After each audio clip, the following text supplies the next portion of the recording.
Hey everyone, it's me, Arthur Kade, and when one of the most prolific filmmakers of all time decides to take a shot and move into television, you know it's going to be a great time. Well, I'm talking about Woody Allen, and he has a new show on Amazon called Crisis in 6 Scenes. We're chatting with the iconic filmmaker as well as the cast, so get ready for a great night behind the velvet rope.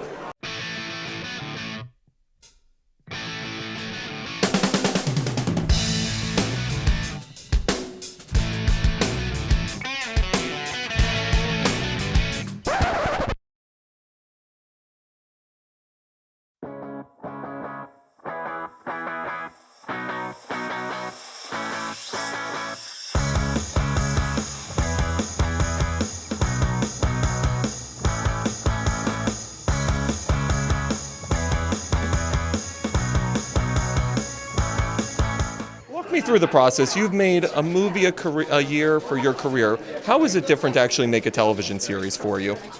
It isn't really different. It's the same thing. You cast, you have to write a script, you show up, you direct the actors, you edit it. It's the exact same thing, except they show it on television. You also star in this. So talk to me about being both behind the camera as well as in front of the camera. Well, you know, when I was younger, I appeared all the time because I could get the girl. But when you get older, you can't get the girl anymore. So it becomes less fun to make the movie.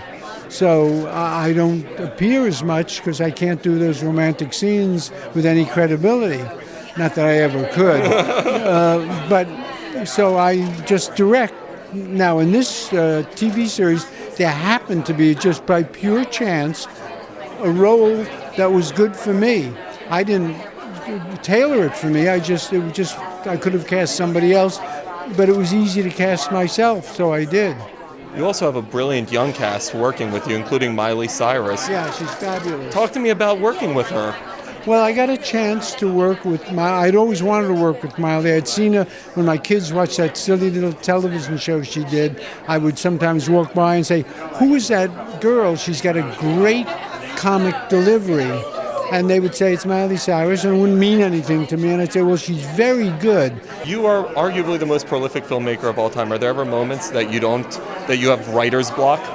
I never have writer's block, but being prolific is not an accomplishment. Doing good work is. If you make 5,000 movies and none of them are any good, you're prolific. So being prolific is not a big achievement. It's making good movies that count. This is a New York story, and our premiere is in New York. So I want to ask you, how cool is it to have this premiere here in New York? Oh my God, the best. New York is home. I live here. I love it here. I never want to leave. I hate everywhere else. So this is the best. This is the best place it could be. I'm happy to be here. Well, I don't know where else you would premiere it. I mean, this is a New York story with a lot of New York actors, and Woody is quintessential New York. So I think this is the only place you could have it. It's really great to see a lot of the cast members here and Woody being here tonight and getting to celebrate the series. As someone who is a comedian herself, what's the genius of Woody Allen? What makes his comedy so good? Well, he's very original. It's interesting. He's a relatable kind of a genius. You know, I mean, when you watch a Bergman, he might not be so relatable, you know?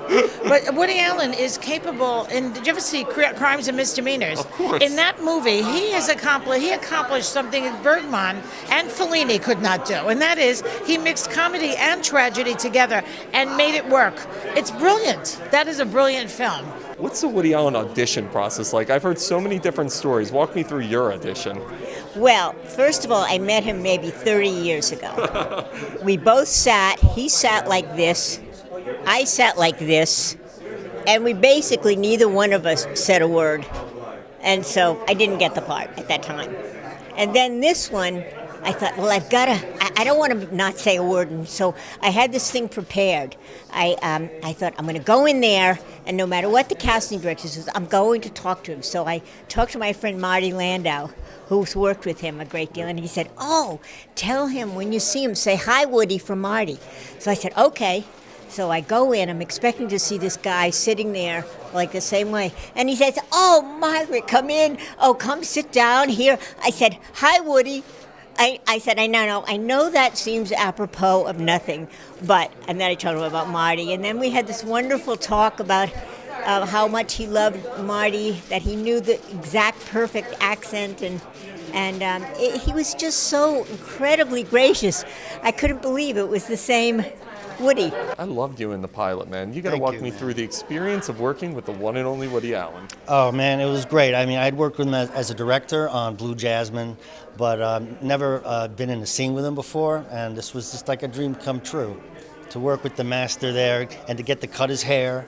And was nervous, and I was afraid, my hands were going to shake, and maybe I'd nick him behind the ear or something, some disaster like that. But he was so cool, and I just had a great time. The whole day I was just pinching myself. Well, I kind of didn't know what to expect, but it was really exciting to just be in the atmosphere. He's very low key, and never raised his voice, and just was always kind of making. When he was directing you, he always kind of made you feel like you came up with it, even though he did. That's the genius right there. That's what was so great about it. But it was just so much fun. It was a fun atmosphere, and he's just so creative and so funny. So it was just really a thrill to be a part of it. The thing is, I don't see a difference doing a TV show or a movie, or I would do anything with him. I would do a play. It's like his. Like I go to McDonald's with him. Yeah, I'll hang out with him. No, it's like it's his world. It's his creativity. It's his lines, which are like I was like learning my lines. I was like, oh, those are so funny and so strong and so. I was very, very excited when the day I learned that I was going to do another project with Woody Allen. It was really, really something strong for me, Walk me through, what is Woody like both behind the camera but also on screen? Well, I mean, he's always been like a hero of mine. I used to do one of his routines. There's one about a moose. It's a long story. But he's just wonderful, and he's a wonderful director. And he's easygoing, It's like he gives you a lot of latitude.